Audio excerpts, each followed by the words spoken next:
বিসমিল্লাহির রহমানির রহিম। আপনারা জানেন বিএনপির ভারপ্রাপ্ত চেয়ারম্যান জনাব তারেক রহমানের নির্দেশে এবং আমাদের দেশনেত্রী বেগম খালেদা জিয়ার নির্দেশক্রমে আমরা রমজানের প্রথম থেকে শুরু করে আমরা ইফতারি কার্যক্রম শুরু করেছি এবং আমাদের যে প্রথম থেকে যে প্রতিশ্রুতি দিয়েছি একেবারে শেষ রমজান পর্যন্ত মাসব্যাপী যে ইফতারের আয়োজন হয়েছে। আজকে দেখছেন আপনারা আমাদের এই এলাকায় এবং আমাদের এই ঢাকা 14 আসনের আশেপাশের থানা, মিরপুর থানা, দারুসালাম থানা এবং শাহলী থানার অন্তর্ভুক্ত যেসব নেতাকর্মীরা আছেন সবাই সহ এবং সাধারণ মানুষ সহ আজকের এই ইফতারি আয়োজন করেছি এবং এই ইফতারি আয়োজন আমাদের একেবারে শেষ রমজান পর্যন্ত চলবে। এবং আপনারা এও জানেন যে আমরা গত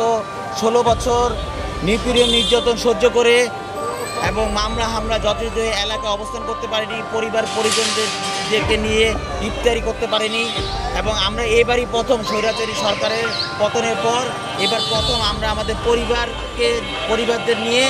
এবং এলাকায় যে সাধারণ মানুষদের নিয়ে ইফতারি করতেছি এবং আমাদের এই অনুভূতিটা এইবারই রমজান খুব ভালো লাগতেছে।